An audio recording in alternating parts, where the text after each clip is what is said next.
2021 याद है? हर दूसरे दिन एक नई हेडलाइन आती थी। India gets another unicorn. Cred, Groww, Meesho, PharmEasy, Urban Company. लग रहा था इंडिया की स्टार्टअप सुपर पावर बन गई है। हर startup billion dollar valuation touch कर रहा था। लेकिन सिर्फ 4-5 साल बाद पिक्चर काफी बदल चुकी है। कुछ कंपनी स्टॉक मार्केट तक पहुंच गई, कुछ आईपीओ के लाइन में है और कुछ की वैल्यूएशन 80-90% तक गिर चुकी है। तो सवाल ये है, आखिर 2021 के यूनिकॉर्न्स के साथ हुआ क्या और इन्वेस्टर्स को इस स्टोरी से क्या सीखना चाहिए? आज हम इस बारे में बात करने वाले हैं। तो पहले ये समझते हैं कि 2021 इतना स्पेशल क्यों था, इतना एक्स्ट्रॉर्डनरी क्यों था। कोविड के बाद दुनिया भर की सेंट्रल बैंक्स ने इकोनॉमी को सपोर्ट करने के लिए बहुत एकोमोडेटिव मॉनेटरी पॉलिसी रखी, यानी इंटरेस्ट रेट्स काफ़ी नीचे थे। डेवलप मार्केट जैसे अमेरिका और यूरोप में इंटरेस्ट रेट्स बहुत लो थे। रिजल्ट, ग्लोबल इन्वेस्टर्स और वेंचर कैपिटल फंड के पास लिक्विडिटी की कोई कमी नहीं थी और इंडिया एक फास्ट ग्रोइंग डिजिटल इकोनॉमी होने की वजह से उन फंड्स का फेवरेट डेस्टिनेशन बन गया। और उस वक्त फोकस सिर्फ एक चीज पर था, ग्रोथ। प्रॉफिट बाद में देखेंगे। इसी फंडिंग बूम के दौरान इंडिया ने सिर्फ एक साल के अंदर 39 यूनिकॉर्न्स क्रिएट किए। लेकिन फिर क्या बदला? 2022 के बाद पिक्चर बदल गई। इन्फ्लेशन बढ़ने लगी, सेंट्रल बैंक्स ने इंटरेस्ट रेट्स इंक्रीज करने शुरू कर दिए, फंडिंग पहले जितनी आसान नहीं रही और इन्वेस्टर्स का एक ही सवाल था, ग्रोथ अच्छी है लेकिन प्रॉफिट कब आएगा? यहीं से स्टार्टअप इकोसिस्टम का फोकस कंप्लीटली शिफ्ट हो गया, ग्रोथ से प्रॉफिटेबिलिटी की तरफ। अब समझते हैं आज के टाइम पे यूनिकॉर्न्स की सिचुएशन क्या है।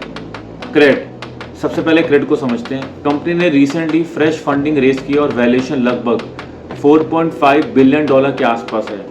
बिजनेस मॉडल पर क्वेश्चन जरूर उठते रहे लेकिन इन्वेस्टर्स का कॉन्फिडेंस अभी भी बना हुआ है। फार्मा इजी, अब देखिए, फार्मा इजी एक वक्त पर स्टार्टअप इकोसिस्टम की फेवरेट कंपनी रही, लेकिन वैल्यूएशन रिपोर्टेडली अपने पीक से लगभग 90% तक गिर गई। ये बताता है कि वैल्यूएशन और बिजनेस फंडामेंटल्स अलग चीजें होती हैं। ग्रो की स्टोरी कंपैरेटिवली पॉजिटिव रही। कंपनी लिस्टिंग तक पहुंचने और इन्वेस्टिंग इकोसिस्टम में अपनी स्ट्रॉन्ग पोजीशन मेंटेन करी। डिजिटल इंश्योरेंस, डिजिट भी सक्सेसफुल लिस्टिंग कंप्लीट कर चुकी है। ये उन स्टार्टअप में से है जिन्होंने फंडिंग से पब्लिक मार्केट तक का ट्रांजिशन सक्सेसफुली किया। मीशो ने भी अपने मार्केट प्रेजेंस को स्ट्रेंथन किया। वैल्यू कॉन्शियस इंडियन कंज्यूमर्स पर फोकस कंपनी के लिए एक एडवांटेज बना रहा। अर्बन कंपनीज की रेवेन्यूज बढ़ी लेकिन लॉसेस भी सिग्निफिकेंटली इंक्रीज हुए।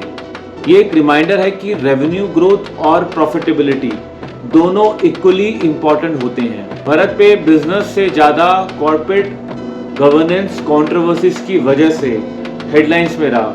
इन्वेस्टर्स के लिए मैनेजमेंट क्वालिटी भी उतनी ही इंपॉर्टेंट होती है जितनी की financial performance. Coin DCX, crypto sector की चैलेंजेस की बावजूद कॉइन डीसीएक्स के इंडिया बिजनेस ने प्रॉफिट रिपोर्ट किया। ये एक पॉजिटिव सरप्राइज रहा। कल फिट आईपीओ की प्रिपरेशन कर रहा है और ये देखते हैं कि स्टार्टअप्स अब पब्लिक मार्केट डिसीजन के लिए खुद को प्रिपेयर कर रहे हैं।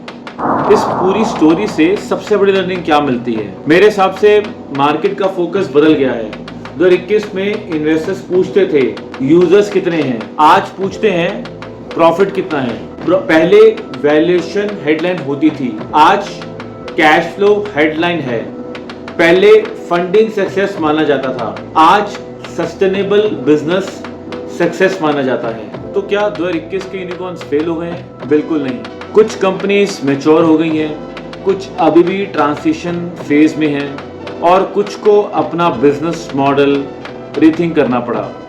लेकिन इन्वेस्टर्स के लिए एक लेसन हमेशा याद रखना चाहिए, high valuation does not guarantee high returns.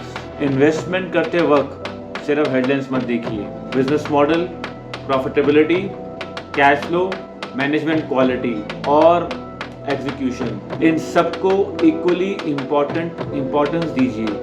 क्योंकि बिलियन डॉलर वैल्यूएशन बनाना आसान हो सकता है, लेकिन एक सस्टेनेबल बिलियन डॉलर बिजनेस बनाना ही असली सक्सेस है। So keep following me for such simple business and financial insights. Thank you.